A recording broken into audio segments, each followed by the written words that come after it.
तो फाइनली नागिन 6 में वो पल आ चुका है, वो घड़ी आ चुकी है जिसका सबको बेसब्री से इंतजार था। हालांकि प्रोमो सामने पहले आ चुका था कि प्रथा अब एक सर्वश्रेष्ठ नागिन के रूप में दिखने वाली है, लेकिन कहानी में किस तरीके से दिखाया जाएगा ये सवाल सबके मन में था। आखिरकार प्रथा किस तरीके से प्रथा के मन में ये आएगा कि अब उसे सर्वश्रेष्ठ नागिन का रूप धारण कर लेना चाहिए। तो चलिए आपको बताते हैं, छठे एपिसोड के जो लास्ट के 4 मिनट थे ये काफी ज्यादा जबरदस्त थे और नागिन 6 के जितने भी एपिसोड आए थे उन सबको फीका कर दिया है इन 4 मिनट ने। तो चलिए आपको बताते हैं छठे एपिसोड में क्या ऐसी बड़ी चीजें आई हैं जिसके चलते अब टीआरपी लिस्ट में हाई रेटिंग होने वाली है नागिन 6 की, यानी कि ये जो शो है ये टॉप पर बहुत इजीली अब जा सकता है। और इस हफ्ते मेकर्स ने एक बड़ी चाल चली है और ऑडियंस को हुकअप रखा है और टीआरपी लिस्ट में टॉप पर रहना है भैया नागिन 6 को, जिसके चलते मेकर्स ने क्या कहानी लेकर आए हैं। तो चलिए आपको बताते हैं, जहां पर शेष नागिन को ये पता चलता है कि ऋषभ का जो फादर है जो कि दूसरा असुर है, और उसे ये पता चलता है कि इसी ने डील करी है दूसरी कंट्री वालों के साथ अपनी हमारी कंट्री में महामारी फैलाने के लिए, जहां पर वो शेष नागिन जो कि दूसरे असुर को मारने के लिए उसके पीछे जाती है। और ऋषभ के फादर को पता होता है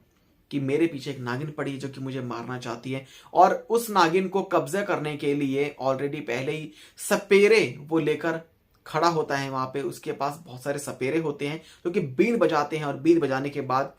शेष नागिन जो कि डांस करती है, डांस करने के बाद उसकी जो पावर्स होती हैं वो वीक पड़ जाती है और उसमें इतनी हिम्मत नहीं होती कि वो किसी को मार सके।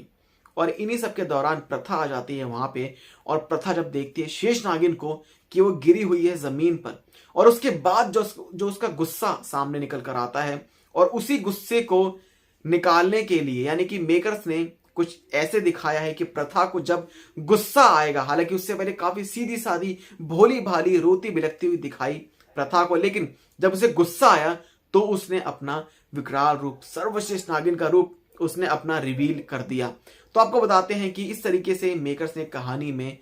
कुछ इस तरह का वो मेकर जो टर्न लेकर आए थे, और इसी के चलते अब कहानी जो है नागिन 6 की यहां से शुरू होती है, और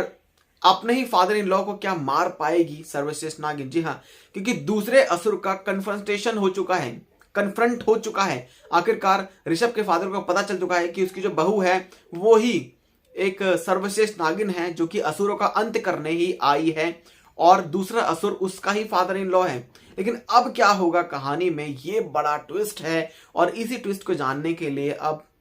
टीआरपी लिस्ट में जो ये शो है ये टॉप पर जाएगा। कहानी जबरदस्त होने वाली है, धमाकेदार होने वाली है।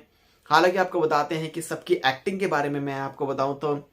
तेजस्वी प्रकाश ने तो दिखा दिया है कि भाई वो कितनी अच्छी एक्टर है, और सर्वश्रेष्ठ नागिन के रूप में जब से उन्हें दिखाया है तब के बाद से तो अब फैंस जो हैं वो तो उनके दीवाने हो चुके हैं। महक चहल ने भी जबरदस्त एक्टिंग कर रही है, और जितने भी एक्टर हैं काफी अच्छी एक्टिंग कर रहे हैं। लेकिन आपको बताते हैं कि ऋषभ के रोल को प्ले करने वाले जो एक्टर है सिम्बा नागपाल की जो एक्टिंग है वो बिल्कुल भी पसंद नहीं आ रही है। जी हाँ, हालांकि सिम्बा नागपाल की जो उनका रोल है काफी जबरदस्त रोल है, लेकिन जो एक्टिंग है, जो एक्ट करना चाहते हैं वो सामने चीजें नहीं आ रही हैं। पता नहीं ऐसा मुझे ही क्यों लग रहा है, हालांकि कई लोगों को मतलब कई ऑडियंस को भी लग रहा होगा,